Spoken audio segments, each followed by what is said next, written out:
పెద్ద నుండి ముందు కొనసాగినట్టుగా చూస్తున్నాం. ప్రియ దేవుని బిడ్డలారా, అనేకుల రక్షణ కొరకు ప్రార్థన కావాలి. యేసు ప్రభువారు అనేకుల రక్షణ కొరకు ప్రార్థన చేయటానికి వెళ్ళాడు.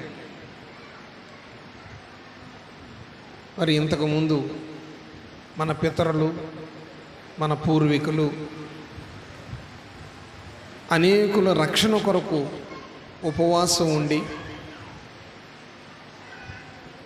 వాళ్ళ పని వాళ్ళు చూసుకుంటూ ఎంతో వేదనతో కన్నీటితో ప్రార్థన చేసి ఉన్నారు గనక ఈ కాలంలో మనం రక్షింపబడ్డాం, మనం ఆయన సన్నిధికి రాగలిగాం ఆయన కృప మహదైశ్వర్యాన్ని బట్టి. నేటి కాలంలో మనమందరం కూడా నశించుచున్న ఆత్మల రక్షణ కొరకై కలువరి శిలువలో యేసు ప్రభువారు చేసిన బలియాగమును జ్ఞాపకం చేసుకుంటూ మనమందరం కూడా ప్రార్థన చేసినట్లయితే అన్యులు మారు మనసు పొందుతారు, నాస్తికులు మారు మనసు పొందుతారు, హేతువాదులు మారు మనసు పొందుతారు, షాడిస్టులు మారు మనసు పొందుతారు, మావిస్టులు మారు మనసు పొందుతారు, రేపిస్టులు మారు మనసు పొందుతారు. ప్రార్థన ద్వారా రక్షణ కార్యం జరిగింపబడుతుంది. ఇక్కడ చూడండి ప్రియ దేవుని బిడ్డలారా, ప్రార్థన చేయడానికి ప్రభువారు తన శిష్యుల్ని వెంట పెట్టుకుని వెళుతున్నాడు. ఇస్కరియోతు యోధ శాస్త్రులు పరిశీలన దగ్గరికి వెళ్ళిపోయాడు. ఇక 11 మంది శిష్యులు ఉన్నారు. యేసు ప్రభువారు 12 మంది బయలుదేరి ఆ గెత్సెమనే వనంలోనికి వెళుతున్నారు. మత్తయి సువార్త 26వ అధ్యాయము 36వ వచనాన్ని చూస్తే, తల్లి 36వ వచనం, వారితో కూడా అమ్మా అంతటా యేసు వారితో కూడా గెత్సెమనే అనబడిన చోటికి గెత్సెమనే చోటికి వచ్చి నేను అక్కడికి వెళ్ళి ప్రార్థన చేసి వచ్చు వరకు మీరిక్కడ కూర్చుండుడని శిష్యులతో చెప్పి ఇక్కడ 8 మందిని కూర్చోబెట్టాడు. 8 మంది, 11 మంది శిష్యులు బయలుదేరి వచ్చారు ఆయనతో పాటు. ఇస్కరియోతు యోధ ఆగిపోయాడు. 8 మందిని ఇక్కడ మీరు కూర్చోండి, నేను వెళ్ళి ప్రార్థన చేసి వచ్చేంత వరకు మెలకుగా ఉండండి, ఇక్కడ కూర్చుని ప్రార్థన చేయండి, కూర్చోండి అని 8 మంది అక్కడ కూర్చున్నారు. అది ఒక బ్యాచ్. తర్వాత 37, 38 వచనాలు చూస్తే పేతురును జబదయి ఇద్దరు కుమారులను వెంట పెట్టుకొని పోయి దుఃఖపడుటకును చింతాక్రాంతుడగుటకును మొదలు పెట్టెను. చదువమ్మా. అప్పుడు యేసు మరణమగునంతగా నా ప్రాణము బహు దుఃఖముతో మునిగి ఉన్నది. మీరిక్కడ నిలిచి నాతో కూడా మెలకుగా ఉండుడని వారితో చెప్పి, చాలు. ఇక్కడ 3, పేతురు, యాకోబు, యోహాను. జబదయి కుమారులంటే యోహాను, యాకోబు. యోహాను, యాకోబును, పేతురును ముగ్గురిని ఇంకొంచెం ముందు దగ్గర తీసుకువెళ్ళి మీరెక్కడ నిలబడండి. వాళ్ళని ఏం చెప్పాడు? 8 మందిని కూర్చోండి అన్నాడు. ఇక్కడ వీళ్ళని ఏం చెబుతున్నాడు? నిలబడండి. క్రీస్తునందు ప్రియులారా, ఆ తర్వాత అమ్మ నీకు కనపడుద్దా? యేసు రక్తం జై. అబ్బాయి ఆ సెల్తో కొంచెం ఆ సహోదరికి చూపించండి అయ్యా. 39వ వచనం చూస్తే, కొంత దూరము వెళ్ళి సాగిలపడి, నా తండ్రి సాధ్యమైతే ఈ గిన్నె నా యొద్ద నుండి తొలగిపోనిమ్ము. అయినను నా ఇష్ట ప్రకారము కాదు, నీ చిత్త ప్రకారమే కానిమ్మని దేవునికి మహిమ కలుగును గాక. గెత్సమనే వనములో ప్రార్థన చేయడానికి వెళ్ళిన వారు 3 గ్రూపులుగా చూస్తున్నాం. ఒకరు కూర్చున్నవారు, ఒకరు నిలబడిన వారు, ఒకరు సాగిలపడిన వారు. బాగా గమనించండి. ఈ కూర్చున్న వాళ్ళు ఎవరయ్యా అంటే రావడం పోవడం మాట్లాడుకుంటాం, రావడం పోవడం, ఇంకాస్త సమయం ఉంటే ఆ వదిన ఏం చేస్తుంది, పొల్లం ఏం చేస్తుంది, ఆ మల్లం ఏం చేస్తుంది, వాళ్ళ అమ్మాయి ఆడుంది, వీళ్ళ అబ్బాయి గోడెక్కాడంటగా. ఈ కూర్చునే బ్యాచ్ చేసే పని అన్నమాట. నిలబడే బ్యాచ్ ఎవరంటే పరిచర్య కోసం, ఆత్మల కోసం, సంఘక్షేమం కోసం నడుంగొట్టుకుని నిలబడేవాళ్ళు. సాగిలపడేవాళ్ళు ఎవరంటే తమ్మును తాము దేవునికి అప్పగించుకున్నవాళ్ళు. తమ్మును తాము దేవునికి అప్పగించుకున్నవాళ్ళు. మరి ఆత్మల రక్షణ కొరకు, కుటుంబ రక్షణ కొరకు, సంఘక్షేమం కొరకు మనం ఏ స్టేజిలో ఉన్నాం? కూర్చున్న స్టేజిలో ఉన్నామా? నిలబడిన స్టేజిలో ఉన్నామా? సాగిలపడే ప్రతి సంవత్సరం జరుపుకుంటున్నాం సిలువ ధ్యానాలు. సంవత్సరాలు గడుస్తున్నాయి, వయసు పెరుగుతుంది, మనలో మార్పు ఏమన్నా వచ్చిందా? కూర్చునే బ్యాచ్ కత్త నిలబడగలుగుతున్నారా? నిలబడిన బ్యాచ్ కత్త సాగిలపడే అనుభవంలో ఉన్నారా? అసలు ఈ 3 బ్యాచీల కంటే బయట బ్యాచీలోకి వెళ్ళిపోయారా? మనల్ని మనమే ఆలోచన చేసుకోవలసి. సంవత్సరములు గడుస్తుండగా ఆయన దయా కిరీటం మనకు ధరింపజేయచ్చు ఉండగా దినదినము ప్రార్థనలో ఎదిగి, వాక్యంలో ఎదిగి, విశ్వాసంలో ఎదిగి క్రీస్తు యొక్క స్వారూప్యంలోనికి మరల గొలపబడుదుము గాక. ప్రియ దేవుని బిడ్డలారా, ఇదిగో సాగిలపడి యేసు ప్రభు వారు ప్రార్థన చేస్తూ ఉండగా ఆయన ఎదుటకు ఒక పాత్ర పంపబడింది. ఆ పాత్రలోది తాగితే, ఆ పాత్రలోది మరణానికి సాదృశ్యం. అది తాగితే మరణమైపోతాడు. మరణము అనగా ప్రియులారా ఎడబాటు, వేరు చేయబడుట. దేవుడు సజీవులకు దేవుడు కాని మృతులకు. ఇప్పుడు ఆ పాత్రలోనిది త్రాగితే మరణము. మరణం అంటే తండ్రి అయిన దేవుళ్ళలో నుండి వేరైపోవుట. తండ్రి అయిన దేవుళ్ళలో నుండి వేరైపోవుట. ఆ సందర్భాన్ని గ్రహించిన ప్రభువారు, నీకు వేరుగా నేను ఉండలేను, నీకు వేరుగా నేను తల్లడిల్లిపోతూ ఉన్నాడు. ఆ పాత్రలోది తాగితే వేరైపోతాడు. అది తట్టుకోలేక ఆయన ప్రార్థన చేస్తూ ఉంటే చెమట రక్త బిందువుల వలె. ఎప్పుడు ఆ సందర్భం వస్తుందా అంటే నరాలు పగిలిపోవాలి, బ్లడ్ ఫ్లో అవ్వాలి. అంటే అంతగా వేదనతో ఆయనకు నేను వేరుగా ఉండలేను అని ప్రార్థన చేస్తూ ఒకసారి లేచాడు. వీళ్ళ దగ్గరకు వచ్చాడు. వీళ్ళ దగ్గరకు వచ్చి శోధనలో ప్రవేశించకుండానట్లు మెలకువగా ఉండి వీళ్ళకి చెప్పాడు. మళ్ళీ వెళ్ళి సాగిలపడ్డాడు. మరలా వచ్చాడు.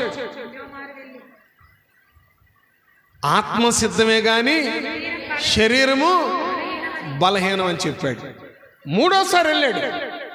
సాగిలపడి ప్రార్థన చేస్తూ ఉన్నాడు. ప్రార్థన చేస్తూ ఉన్నప్పుడు తండ్రి అయిన దేవుడు ఆయనకు ఓ చక్కటి దర్శనాన్ని చూపించాడు. కొన్ని కోట్ల మంది లైన్లో నుంచున్నారు అగ్నిగుండంలో పడిపోవటానికి. నీవి పాత్రలోది తాగకపోతే వీళ్ళందరూ అగ్నిగుండంలో పడిపోతారు. ఓహో, నా ముందు ఇంత బలియాగం ఉన్నదా? నేను ఆ త్యాగం చేయకపోతే, నేను ఆ కలువరి శిలువ బలియాగం నిర్వర్తించకపోతే ఇన్ని కోట్ల మంది నిత్య నరకాగ్నిగుండంలోనికి పడిపోతారా?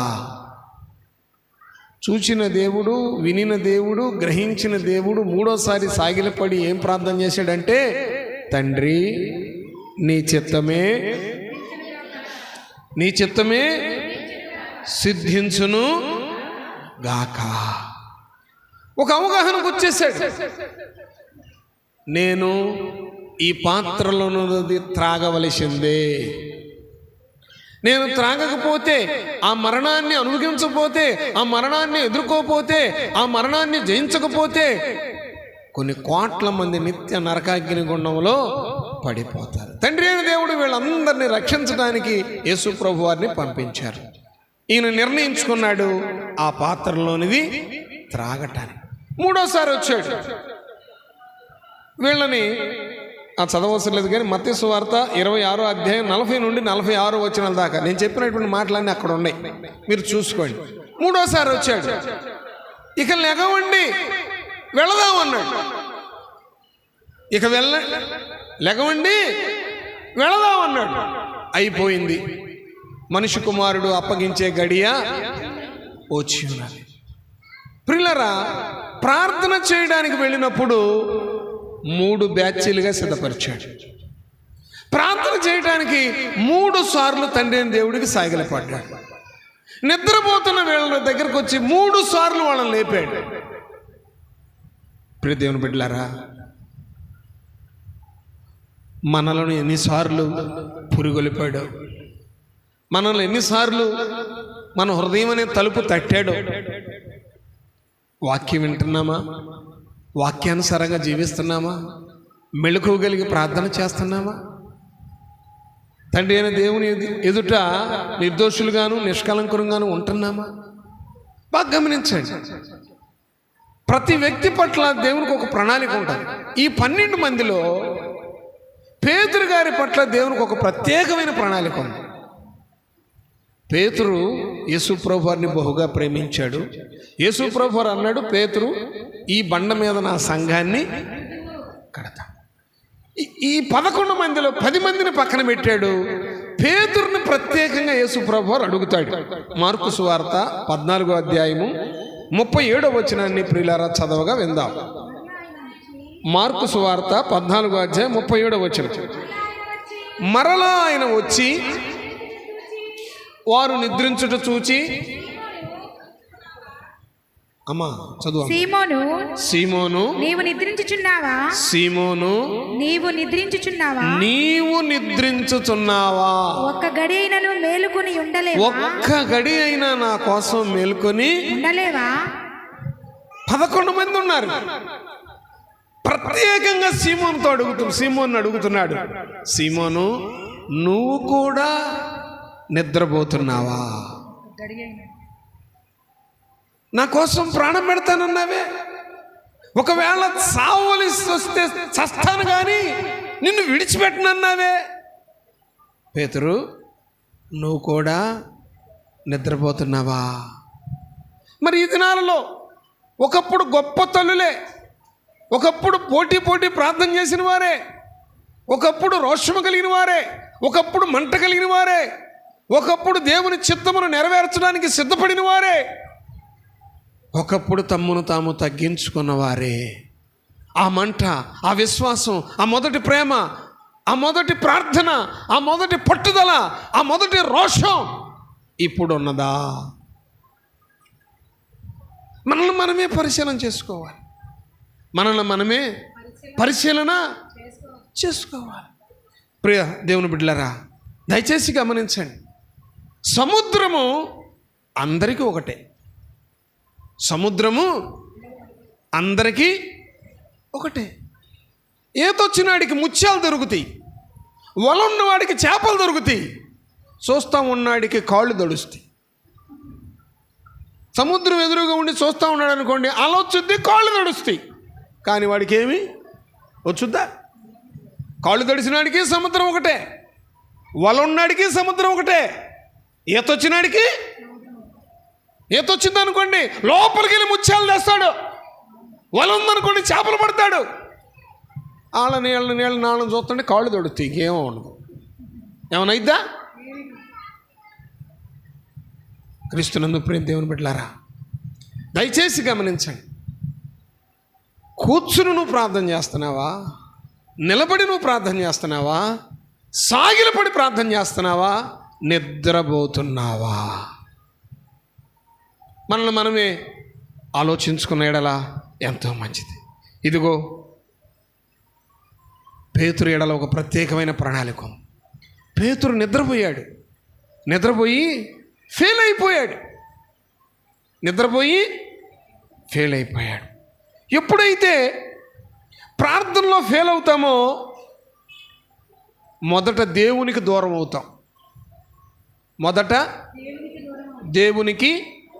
అవుతాం. ఆ తర్వాత మన సాక్ష్యాన్ని పోగొట్టుకుంటాం.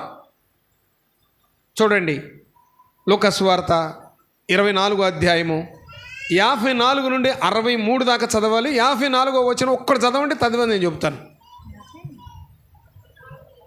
అమ్మా 54. ఆ లూకా సువార్త 22వ అధ్యాయం 54వ వచనం. వారాయన పట్టుకుని ఈడ్చుకుని పోయి, గమనించండి, వారాయన పట్టుకొని ఈడ్చుకుని పోయి ప్రధాన యాజకుని ఇంట్లోనికి ప్రధాన యాజకుని ఇంటిలోనికి తీసుకుని పోయిరి. పేతురు దూరముగా వారి వెనుక వచ్చుచుండెను. చూడండి, పేతురు వారి వెనక వచ్చుచుండెను. ఎట్లా ఉన్నాడు? దూరముగా. అది పాయింట్. పేతురు దూరముగా ఆయన్ని పట్టుకున్నారు, ఈడ్చుకెళ్తున్నారు. ఇంతకు ముందు పేతురు ఎక్కడ ఉండేవాడు? పక్కనే ఉన్నాడు. సావైన సస్తాగాని నీకు వేరుగా మాత్రం నేను దగ్గరగా ఉన్న వ్యక్తి, హత్తుకున్న వ్యక్తి, ప్రేమించిన వ్యక్తి, పట్టుదల కలిగిన వ్యక్తి, రోషం కలిగిన వ్యక్తి ఎప్పుడైతే నిద్రపోయాడో, ఎప్పుడైతే ప్రార్థన మర్చిపోయాడో, యేసయ్యకి దూరం అయిపోయాడు. నేనైనంతే, మీరైనంతే. ప్రభు సన్నిధిలో కనిపెట్టకపోతే, ప్రభు సన్నిధిలో ప్రార్థన చేయకపోతే, దిద్దుబాటు చేసుకోకపోతే, పరిశీలన చేసుకోకపోతే ప్రభు ప్రేమకు దూరం అయిపోతాం. ప్రార్థన చేయకపోతే దేవునికి ముందు దూరం అయిపోతాం. ఆ తర్వాత సాక్ష్యమును పోగొట్టుకుంటాం. నేను చెప్పిన ఆ 22వ అధ్యాయం 63వ వచనం దాకా మనం చూసుకుంటే 3 సార్లు, అయ్యా డాక్టర్ గారు ఎంతసేపు ఉంది అవకాశం? అయ్యా ఏంటి వినపట్లనా? 8:30 ఇంకా 5 నిమిషాలు ఉంది. ఏసు రక్తం చెయ్యి.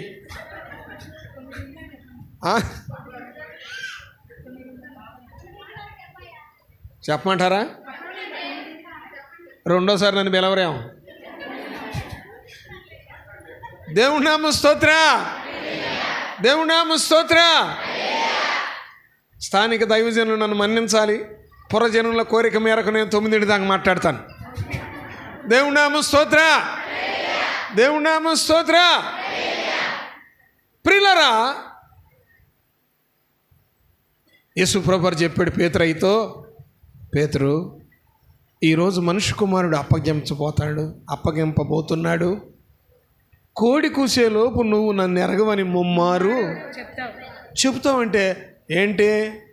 ఎట్టగా పడుతున్నాను నేను? ఎవరు? పేతురు. ఇక్కడ పేతురు అంటే ఏంటి?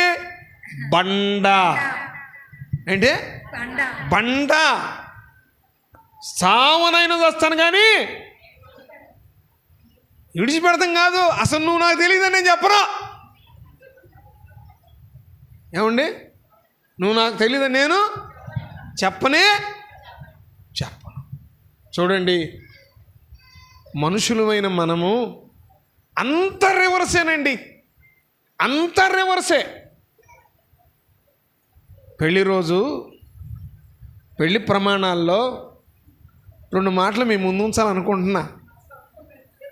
అమ్మాయి, ఈ పురుషుడు నీ భర్తే కదా? భర్తే. ఈ పురుషుడైన నీ యజమానుడికి లోబడి జీవిస్తావా? దైవజనులు మ్యారేజ్ రిజిస్టర్ గారు ఈ మాట అడుగుతాడా? అడగరా? పెళ్ళైన వాళ్ళన్నా చెప్పండి అమ్మా. మరి అమ్మ ఏం చెప్పుద్ది? ఎలా జీవిస్తానంటది? ఏమ్మాయి, అయ్యా ఎప్పుడు వరకు? ప్రభు వచ్చారకు నేను చచ్చే అంతవరకు ఈయనకు నేను లోబడే. మందిరంలో చెప్పుద్దా మాట, దైవజనుడు ఎదురు చెప్పుద్దా మాట. ఇంటికి వెళ్ళంగానే కలబడుద్ది. ఏడని చెప్పింది? లోబడతానని చెప్పింది. అక్కడికి వెళ్ళి ఏం చేస్తుంది? మరి కరెక్టేనంటారా? అందరు కాదులేండి, శారమ్మ లాంటి తల్లులు, మంచి తల్లులు ఉన్నారు. వారు చక్కగా లోబడి జీవిస్తారు, దేవుని కృపకు పాత్రులు అవుతారు, వారి వంశం వర్ధిల్లును గాక.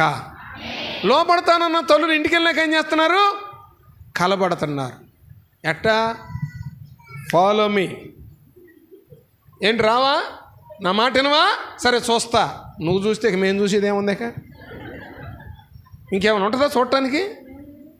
ఏంటమ్మా మా అమ్మాళ్ళు వస్తే తోటకూర, మీ అమ్మాళ్ళు వస్తే ఏటకూర. సైలెన్స్. ఏదో దూరం నుంచి వచ్చారు మా చుట్టాలు, కాస్తే ఎల్లం చిన్నులిపోయిన నోరు. నాకు తలకాయ నొప్పిగా ఉంది, నేను నోరును. మరి ఇక్కడ లోపడతానని చెప్పిందిగా. పేతురు కూడా అటాకి చెప్పాడు. పేతురు కూడా ఏం చెప్పాడు?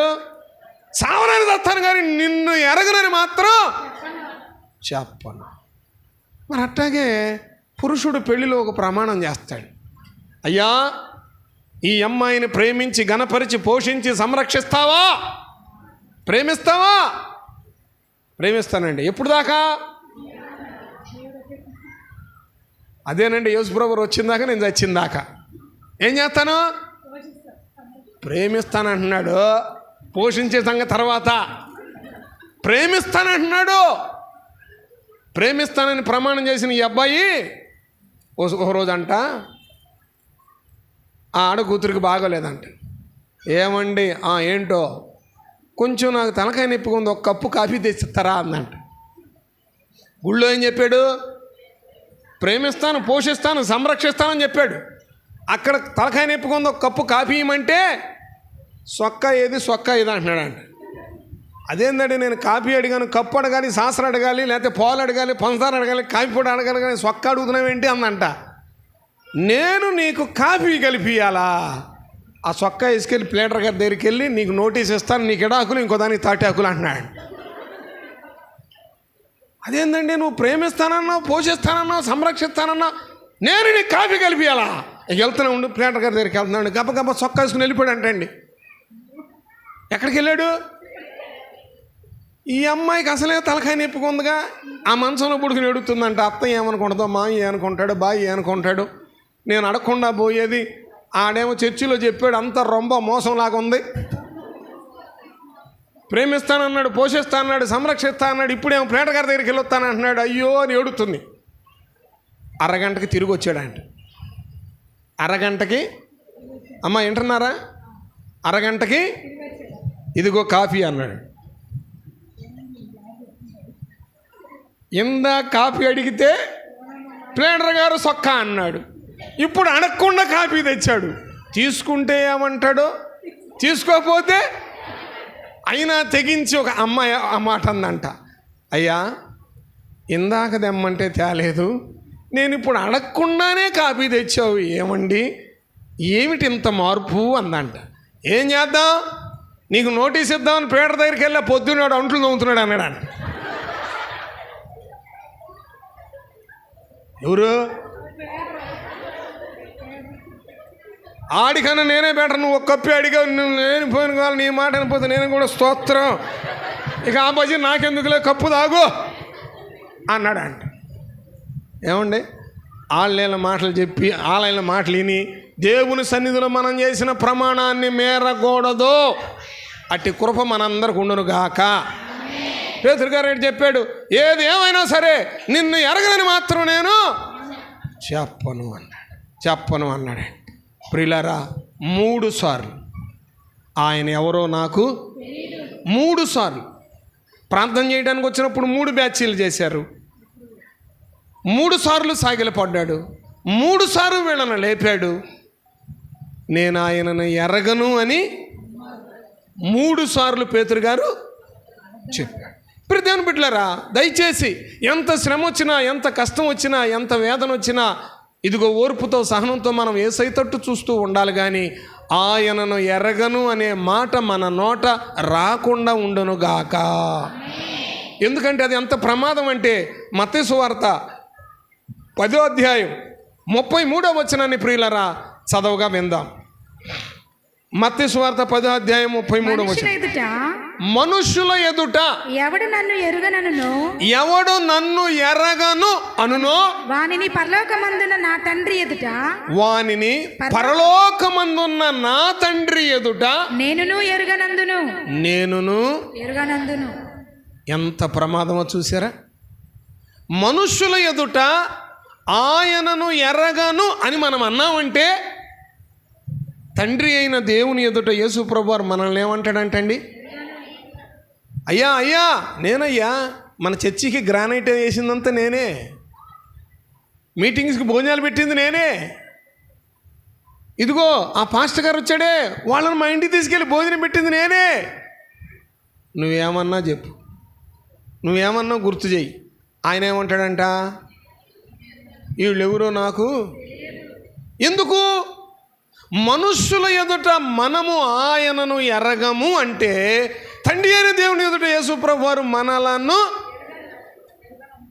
ఎరగను అంటారు. ఏమంటారమ్మా? అందుకని మనం ఏం చేయకూడదు? పొర్రపాటును కూడా యేసు ఎవరో నాకు అనకూడదు. అంత మాత్రమే కాదు, నోటితో కాదు, క్రియలతో కూడా ఆయన నాకు తెలియదు అన్నట్టుగా ఉండకూడదు. తీతుకు రాసిన పత్రిక 1వ అధ్యాయం 16వ వచనాన్ని చదవగా విందాం. దేవుని ఎరుగుదమని వారు చెప్పుకుందురు కానీ. అమ్మ, బైబిల్ గ్రంథం ఉంటే అందరు తీయండి, పెన్ను ఉంటే అండర్లైన్ చేసుకోండి. దేవునిని ఎరుగుదుము అని వారు చెప్పుకుందురు గాని అసహ్యులను అవిధేయులను ప్రతి సత్కార్యము విషయములో భ్రష్టులనయ్యుండి తమ క్రియల వలన ఆయనను ఎరుగమన్నట్టున్నారు. చూడండి పైకి ఏం చెప్తున్నారు? నేను బాప్తిసం తీసుకున్నానండి, నేను పలానా సంఘ సభ్యుడినండి, పలానా సంఘ సభ్యురాలనండి, ఇదిగో నేను ఈ విధంగా దేవుడు చేసిన మేలుని బట్టి సాక్ష్యం కూడా చెప్పానండి, యేసుప్రభు నాకు తెలుసండి, తండ్రి అయిన దేవుడు నాకు తెలుసండి, పరిశుద్ధాత్మ దేవుడు నాకు తెలుసండి, నేను ఆయనను ఎరుగుదును అని చెప్తున్నారు. కానీ వాళ్ళ క్రియలు చూస్తేనంట, వాళ్ళ క్రియలు చూస్తే, వాళ్ళ సహజీవన విధానం చూస్తే, వాళ్ళ నడక చూస్తే అసహ్యులను అవిధేయులను ప్రతి సత్కార్య విషయమై భ్రష్టులనయ్యుండి తమ క్రియల వలన ఆయనను ఎరగము అన్నట్టు ఉన్నారు. ప్రియ దేవుని బిడ్డలారా, నోటితో ఒప్పుకోకూడదు ఆయన నాకు తెలియదని, క్రియల ద్వారా కూడా మనల్ని చూసేవారు దేవుని బిడ్డ, దేవునిని వెంబడిస్తున్నాడు, దేవుని యందు విశ్వాసం కలిగి ఉన్నాడు. ఎలా మనం చెప్తారంటే, మన మాట అంత మధురంగా మృదువుగా ఉండాలి, మన నిర్ణయాలు దేవునికి ఇష్టకరంగా ఉండాలి, మన నడక ఆయన దృష్టికి అంగీకారముగా ఉండాలి. అప్పుడు నువ్వు దేవుని బిడ్డవి అని నీ క్రియలను బట్టి, నీ చర్యలను బట్టి, నీ దినచర్యను బట్టి చెప్తారు. అట్లా కాకుండా ఏమండి పాస్టింగే, ఇంటికి వెళ్ళినాక ఫైటింగే అంటే ఏమండి? పాస్టింగ్ అంటే ఉపవాసం, ఫైటింగ్ అంటే భార్య భర్తలు దన్నుకుంటాం. వింటున్నారా? ఏడుండారా? ముగించమంటారా? దేవుని నామం స్తోత్ర. ఫాస్టింగే ఫైటింగే అంటే మనం దేవుని బిడ్డ అంటారా? ప్రియ దేవుని బిడ్డలారా, రక్షింపబడక మునుపు ఇప్పుడు మార్పు రావాలి, మార్పు కనబడాలి, అనేకులకు కనబరచాలి. నేను గతంలో ఒకసారి మీకు తెలియజేశాను. మన ప్రియులు మాజీ ప్రెసిడెంట్ గారు గంటా కోటేశ్వరరావు గారు నా సమీప బంధువు. ఇప్పుడు లేరులేండి. కోటేశ్వరరావు గారు ఇక్కడికి వచ్చారు, ఈ ఆలయానికి వచ్చారు. Very good. కోటేశ్వరరావు గారి భార్య నా తల్లి మేనత్త. నా చిన్నతనంలో ఎండాకాలం సెలవులు వస్తే కొల్లూరే వచ్చేవాడిని, వాళ్ళే తీసుకొచ్చేవాడు. ఎక్కడి నుంచి ఆ సైకిల్ వేసుకుని ఆ పెసర లంక, ఆ బొబ్బర లంక, 7 లంకలు ఉండేడ ఆ ఏటోకి వెళ్ళి ఈత కొట్టొచ్చేవాళ్ళు. బాగా గమనించండి.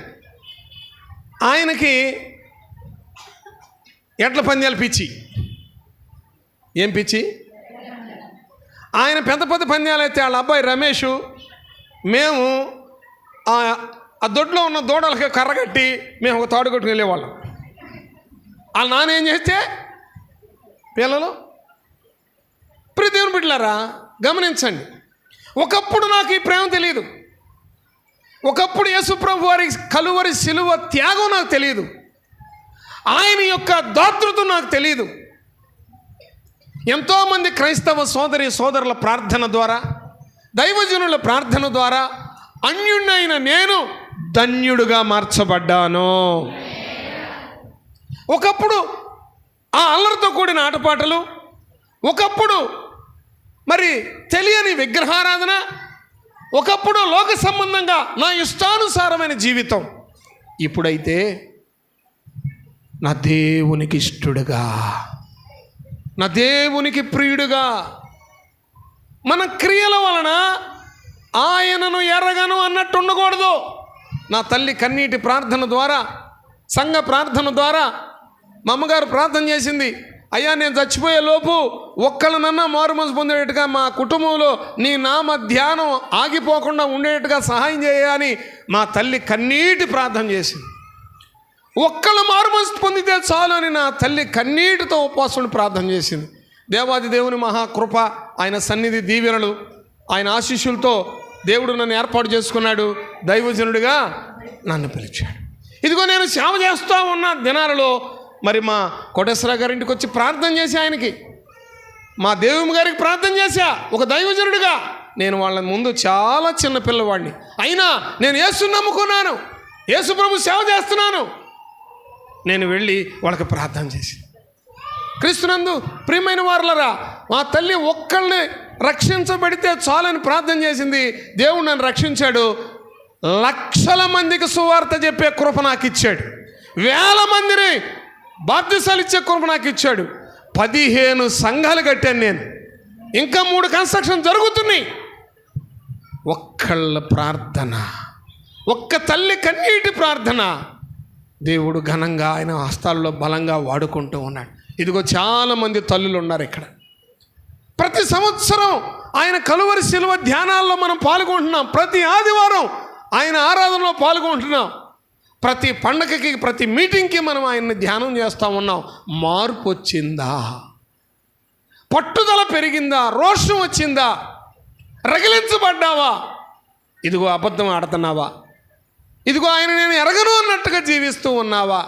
ప్రియ సోదరి సోదరుడా, ఇదిగో నేను ఎరగనని అబద్ధం ఆడాడు. యేసు ప్రభు వారు సర్వలోక మానవాళి కోసం ప్రాణం పెట్టాడు, తిరిగి లేచాడు.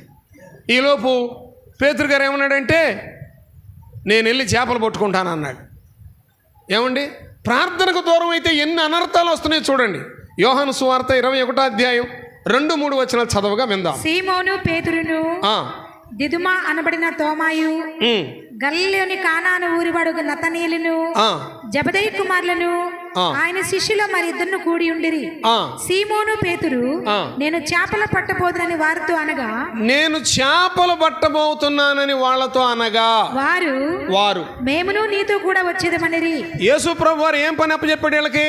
మనుషులు పట్టు, నేను మిమ్మల్ని మనుషులు పట్టు జాగ్రత్తగా చేస్తానంటే వల ఇడిచిపెట్టారు. పడ విడిచిపెట్టారు, ఆ ముఠాన్ని విడిచిపెట్టలేదా? విడిచిపెట్టి వచ్చేశారు. ఇప్పుడు ప్రార్థనకు దూరం అయ్యాడు, దేవునికి దూరం అయ్యాడు, అబద్ధానికి దగ్గర అయ్యాడు. ఇప్పుడు ఏం చేస్తానంటున్నాడు? చేపలు పట్టబోదునని. ప్రియులారా, దేవునికి మనం దూరం అయితే తాత్కాలికంగా సాతానుడు సహాయం చేస్తాడు. దేవుడికి మనం దూరం అయితే తాత్కాలికంగా సాతానుడు ఇప్పుడు నేను ఎప్పుడైతే చేపలు పడటానికి వెళ్తున్నాను అన్నాడో ఆయనతో పాటు 6 వచ్చారు, ఈయనతో కలిసి 7.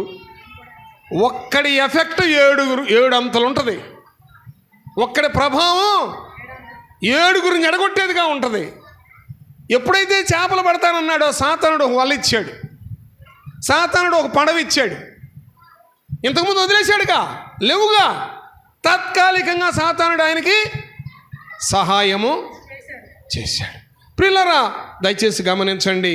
ఇదిగో ఎంత దూరం అయిపోతున్నాడు. ప్రార్థనకు దూరం అయ్యాడు, ప్రభువుకు దూరం అయ్యాడు, అబద్ధానికి దగ్గర అయ్యాడు, ఆయన వాగ్దానాన్ని మర్చిపోయాడు, దేవుడు తన పట్ల కలగజేసిన ప్రణాళికను మర్చిపోయాడు, ఆత్మలు రక్షించడం పక్కన పెట్టి చేపలు పట్టడానికి వెళ్తున్నాడు. మన పని అదా? ఆయన పని అదా? వెళ్ళిపోయాడు. ప్రియదేవుని బిడ్డలారా, ఇక ఈయన చేపలు పడటానికి వెళ్ళాడు. వ్యాఖ్యాత కర్త ఒక ఆయన రాశాడు, ఈయన వల వేయంగానంట ఒక పెద్ద చేప బోర తీసుకుని సముద్రంలో కేక వేసిందంట. చేపలారా చేపలారా, పేతురు అన్నయ్య మన పట్టుకోవడానికి వస్తున్నాడు, దేవుడు సెలవు లేకుండా, మీరందరూ పారిపోండి హో అని అరిసిందంట. చేపలన్నీ పరిగెత్తినాయి అంట. ఈయన తెల్లారు లేస్తే గూడులు పులిసిపోయినాయి, కానీ పెద్ద పరికి కూడా పడలా, చేదు పక్కి కూడా పడలా. వేస్తున్నాడు, ఏం పని జరగల. తెల్లవారుజామున యేసు దరిన నిలిచి, పిల్లలారా భోజనముకి ఏమన్నా మీ దగ్గర ఉన్నదా అని అడిగితే ఏం లేదన్నారు. ఏమి? సరే మీ వల కుడి పక్కన వల వేయుడి. కుడి పక్కన అనగానే వేశారు, విస్తారమైన చేపలు పడ్డాయి. మీకు ఇంకొక అమూల్యమైన మాట చెప్తాను, నేను ముగించడానికి సిద్ధపడుతున్నాను. యోహాను సువార్త 21వ అధ్యాయం 7వ వచనాన్ని చదవగా విందాం. కాబట్టి యేసు ప్రేమించిన శిష్యుడు ఆయన ప్రభు సుమి అని పేతురుతో చెప్పెను. ఆయన ప్రభు అని సీమోను పేతురు విని వస్త్రహీనుడై ఉన్నందున పై బట్ట వేసి సముద్రంలోకి దుమికెను. బాగా గమనించండి, యేసు ప్రభు వారితో ఉన్నప్పుడు ఏ డ్రెస్ ఉండేది, ఇప్పుడు ఏ డ్రెస్ ఉంది వింటున్నారా? యేసు ప్రభు వారు ఉన్నప్పుడు ఎట్లా ఉండేది? నెంబర్ 1 డ్రెస్ ఉండేది. ఇప్పుడు గోసికుంట తప్పితే ఏం లేదు. అది కూడా అటు ఇటు కొందని ఎగురు దూకాడాక. ప్రభువుకి వేరై మనం ఏమి అన్నీ పోగొట్టుకుంటామండి. అంత హీన స్థితిలోకి వచ్చేస్తాం. ఆయనతో ఉన్నప్పుడు ఎంత ఘనంగా ఉండేదండి, ఆయన వస్తుంటే ఎంత మరి హుందాతనంగా ఉండేదండి. ఇప్పుడు చేపలు పడటానికి వెళ్తే ఒంటి మీద గుడ్డలు లేవు, ఆయన చూసి ఎగురు దూకాడాక. ఆయనకు వేరుగా ఉండి మనమేమీ చేయలేము. ప్రియదేవుని బిడ్డలారా, దయచేసి గమనించండి. వెంటనే ఆ పట్టిన చేపలను కొన్ని ఒడ్డుకు తీసుకురండి అని చెప్పాడు. వారు వస్తూ ఉండగా దేవుడు వారి కొరకు శ్రేష్టమైన వాటిని సిద్ధపరిచాడు. యోహాను సువార్త 21వ అధ్యాయం 15 నుంచి 17 దాకా ప్రార్థన చేసేసుకుందాం. వారు భోజనం చేసిన తరువాత యేసు సీమోను పేతురును చూచి, చూడండి, దరికి రాగానే వేడి చేపలు, వేడి రొట్టెలు తీసుకొచ్చి, ఇప్పుడు యేసు ప్రభు వారి మాట వినలా, యేసు ప్రభు వారి కోసం నిలబడలా, యేసు ప్రభు వారు చెప్పింది చేయలా, సముద్రంలోకి వెళ్ళిపోయారు. వెళ్ళిపోయిన వాళ్ళని యేసు ప్రభు వారు గద్దెచ్చలా, దండించలా, పోండే అసలు మార్పు లేని జనమా అని గద్దెచ్చలా, తరిమేలా. వాళ్ళను ప్రేమించి వాళ్ళకి చక్కటి ఆహారం పెట్టి వాగ్దానాన్ని జ్ఞాపకం చేశాడు. అయ్యా, మీ పనిది కాదు, తండ్రి అయిన దేవుడు మనకు అప్పగించిన పనిది ఆత్మలను రక్షించటం. చక్కగా ప్రేమించి వాళ్ళకి భోజనం పెట్టి వాళ్ళకి వాగ్దానం జ్ఞాపకం చేసి వాళ్ళని ఆశీర్వదించి అప్పుడు పేతురుతో మాట్లాడుతున్నాడు యేసయ్య. ఏమని మాట్లాడుతున్నాడు? కుమారుడైన సీమోను, వీరికంటే నువ్వు నన్ను ఎక్కువగా ప్రేమించుచున్నావా? ఈ మాట 3 సార్లు అడిగాడు. మళ్ళీ ఎన్నిసార్లు అడిగాడమ్మా? 3 సార్లు. నువ్వు నన్ను ప్రేమిస్తున్నావా? ప్రేమిస్తున్నాను, నా గొర్రెలను కాయి. నన్ను ప్రేమిస్తున్నావా? ప్రేమిస్తున్నాను, నా గొర్రెలను మేపు. నువ్వు నన్ను ప్రేమిస్తున్నావా? బాధ్యత అప్పకిచ్చాడు. 3 సార్లు అడిగాడు. ప్రేమిస్తున్నానన్నాడు. దేవుడు అభిషేకించాడు, ఆశీర్వదించాడు. వెలుపలకు వెళ్ళి సంతాపడి ఏడ్చాడు. క్రీస్తునందు ప్రియ దేవుని బిడ్డలారా, ఎంత మహిమతో పేతురు మార్చబడ్డాడంటే ఒక్క మాట చెప్పి ముగిచ్చేస్తా. పేతురు గలిలయ తీరాన వాళ్ళ అత్తగారింటో ఉండేవాడు. చేపలు పట్టడం, పట్టిన వాళ్ళ చేపలు కొనడం హోల్సేల్ వ్యాపారం అయింది. అంతకుముందు పేతురు గారు వస్తున్నారు అంటే ముక్కు గొడ్డాటం పెట్టుకుని పక్కన పోయేవాళ్ళు. చేపలు అమ్మే వాళ్ళ దగ్గర సింటోసన చూద్దా ఏమండే? చేపలు అమ్మేవాళ్ళు, చేపలు రుద్దేవాళ్ళు, చేపలు పట్టేవాళ్ళ దగ్గర ఏం వాసన వచ్చుద్ది? నీసు గబ్బు. పేతురు గారు వస్తున్నాడు అంటే ఎటువంటి పక్కకు పోయేవాళ్ళు గబ్బు కొడుతుందని. ఎప్పుడైతే పశ్చాత్తాపడి తను తప్పు చేశాడని ఒప్పుకుని దేవుని దగ్గర దిద్దుబాటు చేసుకుని దేవుని దీవెన, దేవుని అభిషేకం, దేవుని ఆశీర్వాదం తీసుకుని పేతురు గారు వస్తుంటే ఆయన నీడమడాలని పోటీ పడ్డారు. ఆయన నడికట్టు తగిలితే చాలని పోటీ పడ్డారు. ఆయన నడిచి వస్తుంటే లోపల ఉన్న పక్షవాద రోగులు, కుంటివారు, గుడ్డివారు, మూగివారు, చాంద్ర రోగులు అందరిని తీసుకొచ్చి కనీసం పేతురు నీడ పడితే చాలు, వీరు బాగుపడతారు. దుర్వాసనని సువాసనగా మార్చాడు యేసయ్య. ప్రియ దేవుని బిడ్డలారా, దయచేసి గమనించండి. ఇదిగో ప్రార్థనలో 3 బ్యాచీలు, సాగిలపడటంలో 3 సార్లు, నిద్ర లేపటంలో 3 సార్లు, ఎరగను అనడంలో 3 సార్లు, నేను నిన్ను ప్రేమిస్తున్నాను అనడంలో 3 సార్లు. ప్రియ సహోదరి సహోదరుడా, ఈ 2025 సంవత్సరంలోనన్నా ఆయనను ఎరగను అనే మాట అనకుండా నా కోసం ఆయన ప్రాణం పెట్టాడు, నా కోసం కలవరి శిలువలో కొట్టబడ్డాడు, నెట్టబడ్డాడు, ఏడవబడ్డాడు, అవమానపరచబడ్డాడు, నా కోసం మృత్యుంజయుడై తిరిగి లేచాడు. ఇదిగో ఆయన ద్వారా రక్షణ, ఆయన ద్వారా విడుదల, ఆయన ద్వారా మోక్ష మార్గం, ఆయన ద్వారా కృప పొందుకోగలను, ఆయన ద్వారా మోక్ష రాజ్యంలో నేను ప్రవేశించగలనని నమ్మి విశ్వసించి దిద్దుబాటు చేసుకుని నశించున్న ఆత్మల రక్షణ భారము కలిగి బాధ్యత కలిగి ప్రార్థనతో మనం ముందు కొనసాగినడలా దేవుడు మనల్ని, మన సంఘాన్ని, మన గ్రామాన్ని, మన తోటి వారందరినీ కూడా ప్రేమించి దీవించి ఆశీర్వదిస్తాడని మనం చేస్తూ జీవము గల దేవుని మాటలు ముగిస్తున్నాను. తండ్రి అయిన దేవుడు ఆయన అమూల్యమైన మాటలు మనందరి హృదయాల్లో నీరుగట్టి ఫలింపచేయునుగాక. ప్రార్థన చేసుకుందాం. దయచేసి కళ్ళు మూసుకోండి, పరిశీలన చేసుకుందాం. కళ్ళు మూసుకోండి. అమ్మా, కూర్చునే ప్రార్థనలో ఉన్నావా? నిలబడే ప్రార్థనలో ఉన్నావా? సాగిలపడే ప్రార్థనలో ఉన్నావా? నేను ఆయనను ఎరుగుదును చక్కటి సాక్ష్యం కలిగి ఉన్నావా? నేను ఆయనను ఎరగను అన్నటువంటి క్రియలు కలిగి ఉన్నావా? నేను ఆయనని ఎరగను అన్నట్టుగా నీ ఇష్టానుసారంగా జీవిస్తున్నావా? ఏదేమైనా నా ఇష్టం అన్నట్టుగా జీవిస్తున్నావా? ప్రియ సోదరి, ప్రియ సోదరుడా, దయచేసి ప్రార్థన చేసుకుందాం, పరిశీలన చేసుకుందాం. వివరించబడిన మాటలను బట్టి ప్రతి ఒక్కరం ప్రార్థన చేసుకుందాం.